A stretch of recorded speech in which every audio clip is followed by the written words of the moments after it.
इस वक्त की बड़ी खबर एग्जिट पोल के हवाले से आ रही है। 5 स्टेट ऐसे हैं जहां बीजेपी सीधे सीधे क्लीन स्वीप कर रही है। वो 5 स्टेट कौन से हैं, ये जानने के लिए आखिर तक बने रहिएगा। सबसे पहले तो दिल्ली की बात कर लेते हैं, जहां कन्हैया कुमार जैसे स्टार लोगों को लगा दिया था कांग्रेस ने, जहां पर बड़े बड़े नेताओं को आम आदमी पार्टी ने लगा दिया था। खुद अरविंद केजरीवाल ने कोर्ट से बेल हासिल की थी, लेकिन दिल्ली की 7 की 7 लोकसभा सीटों पर बीजेपी क्लीन स्वीप करने जा रही है। एक भी सीट एग्जिट पोल में कांग्रेस के खाते में नहीं जाती हुई नजर आ रही है। और अगर एग्जिट पोल सही होते हैं तो आम आदमी पार्टी के लिए बहुत जोरदार झटका होगा। शायद दिल्ली में जो चुनाव होने हैं विधानसभा के, उसमें उसके जो बेस वोटर्स थे उनके मनोविज्ञान पर इसका असर पड़ेगा सीधा सीधा, और आम आदमी पार्टी बहुत बड़े सेटबैक में जा सकती है अगर 7 की 7 सीटें फिर से दिल्ली की बीजेपी जीत जाती है।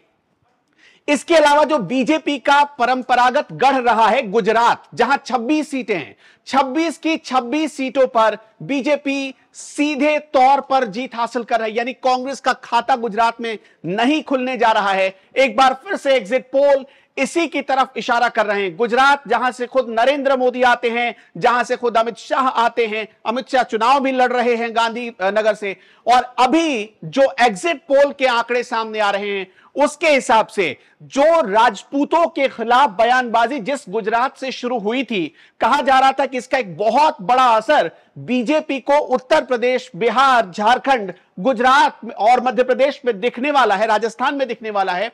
वो कम से कम गुजरात में असर नहीं कर रहा, बाकी स्टेट में कर रहा है या नहीं कर रहा है ये आगे आकलन का विषय है। लेकिन गुजरात में जहां के पुरुषोत्तम रूपाला ने बयान दिया था, जिसके बाद विवाद खड़ा हुआ, राजपूतों के बीच नाराजगी बढ़ी, गुजरात में उसका कोई असर नजर नहीं आ रहा और 26 की 26 लोकसभा सीटें गुजरात की बीजेपी जीत रही है। इसके अलावा जो सबसे बड़ा स्टेट है बीजेपी का, राजस्थान, खबर आ रही है कई एग्जिट पोल में राजस्थान में भी बीजेपी को क्लीन स्वीप दिखाया गया है। मतलब बीजेपी 25 की 25 लोकसभा सीटें राजस्थान की भी जीत रही है। हालांकि कुछ एग्जिट पोल एक निर्दलीय को सीट दे रहे हैं और कुछ एग्जिट पोल 2 सीटें कांग्रेस को और 1 सीट निर्दलीय को दे रहे हैं। यह राजस्थान की तस्वीर है, जहां पर वसुंधरा राजे को पहले हटाया गया, नए फेस को मुख्यमंत्री बनाया गया और इसका फायदा बीजेपी को वहां पर होता हुआ नजर आ रहा है।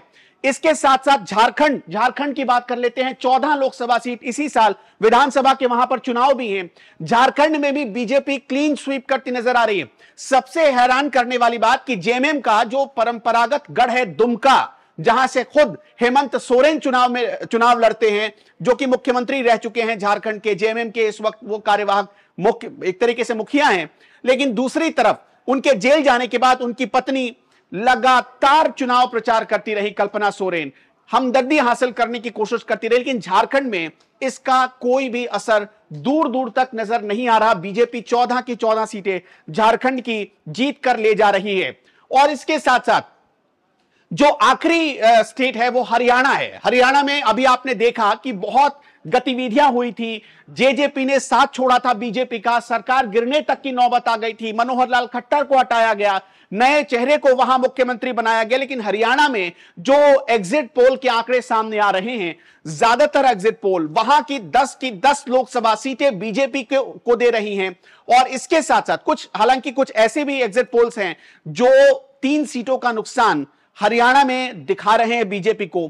लेकिन हरियाणा की 10 लोकसभा सीटों पर कुछ एग्जिट पोल में बीजेपी लीड लेती हुई नजर आ रही है, यानी 10 की 10 लोकसभा सीटें हरियाणा में जीत सकती है। तो 5 ऐसे राज्य, अगर इन 5 राज्यों को आप देखेंगे तो बीजेपी के हाथ को यह मजबूत कर रहे हैं और प्रधानमंत्री नरेंद्र मोदी तीसरी बार प्रधानमंत्री बनने जा रहे हैं। इसका इशारा कम से कम इन 5 स्टेट के नतीजे कर रहे हैं।